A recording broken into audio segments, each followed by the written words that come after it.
विशेषण का लिंग किसके अनुसार होता है? विशेषण का लिंग किसके अनुसार होता है? जब सती प्रयोग के आधार पर शब्द के भेद करते हैं कि भाई प्रयोग के आधार पर शब्द के कितने भेद हैं, तो प्रयोग के आधार पर शब्द के कितने भेद निकलते हैं? दो भेद निकलते हैं। एक साथी विकारी शब्द जिनमें लिंग वचन कारक के अनुसार विकार आ जाता है, और एक होते हैं अविकारी शब्द। एक क्या होते हैं? विकारी। विकारी शब्दों की संख्या कितनी होती है? 4। विकारी के 4 भेद हैं। संज्ञा अर्थात किसी का नाम, सर्वनाम मतलब संज्ञा के स्थान पर, संज्ञा सर्वनाम की विशेषता बताने वाले विशेषण, और साथ ही किसी कार्य अथवा काम की सूचना देने वाले क्रिया। अविकारी क्या हो जाते हैं? अव्यय। अविकारी क्या हो जाते हैं? अव्यय। अव्यय के फिर से कितने भेद हो जाते हैं? 4।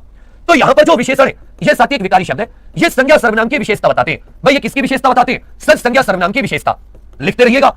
मैं चाहता हूं आप डेली की कॉपी बनाएं और कभी मुझे शेयर भी कर दे, जिससे कि मैं अक्सर आपकी कॉपी को चेक कर लूं। यहां पे ध्यान दीजिएगा। तो विशेषण क्या होता है? विशेषण संज्ञा सर्वनाम की विशेषता बताते हैं, और साथ ही जिस संज्ञा सर्वनाम की विशेषता बताई जाती है उन्हें विशेष से कहा जाता है। विशेषण के संदर्भ में एक पॉइंट तो लिखिए, ये जातिवाचक संज्ञा जो होती है, ये साथी विशेषण जो होते हैं, ये जातिवाचक संज्ञा या जिसे आप विशेष से कह सकते हो, जिनकी विशेषता बताता है, विशेष से की व्याप्ति मर्यादित करते हैं। व्याप्ति मर्यादित करते हैं। व्याप्ति मर्यादित करने का मतलब क्या है? जैसे मैंने कहा गाय, अब गाय तो दुनिया की है, लेकिन अगर मैंने काली गाय लिख दिया तो हम केवल काली गाय की बात कर रहे हैं। यह हो जाता है संज्ञा, जिसे आप विशेष से कह सकते हो। यहां पर भाई संज्ञा को क्या कहा जा सकता है? विशेष से, क्योंकि संज्ञा की विशेषता बताई जा रही है। संज्ञा की विशेषता क्या है? यह साथी काली है।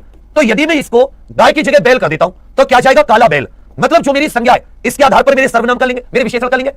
भाई जो लिंग है विशेषण का काली काला, ये किसके आधार पर? संज्ञा के आधार पर। संज्ञा मतलब विशेष से, तो जिनकी विशेषता बताई जाती है उसी के अनुसार विशेषण का लिंग होता है। जिसकी विशेषता बताई जा रही है उसी के अनुसार विशेषण का लिंग होता है, मतलब विशेष से के अनुसार। विशेष से मतलब संज्ञा और सर्वनाम के अनुसार। दूसरी बात, ये विशेषण का एक काम और क्या है? पहला काम तो विशेषता बताते हैं, दूसरा काम क्या है? ये जातिवाचक संज्ञा अथवा जो विशेष से होते हैं इनकी व्याप्ति मर्यादित करते हैं। इनकी व्याप्ति मर्यादित करते हैं। 5वीं का उत्तर क्या जाता है? ये आपका बिल्कुल सही है।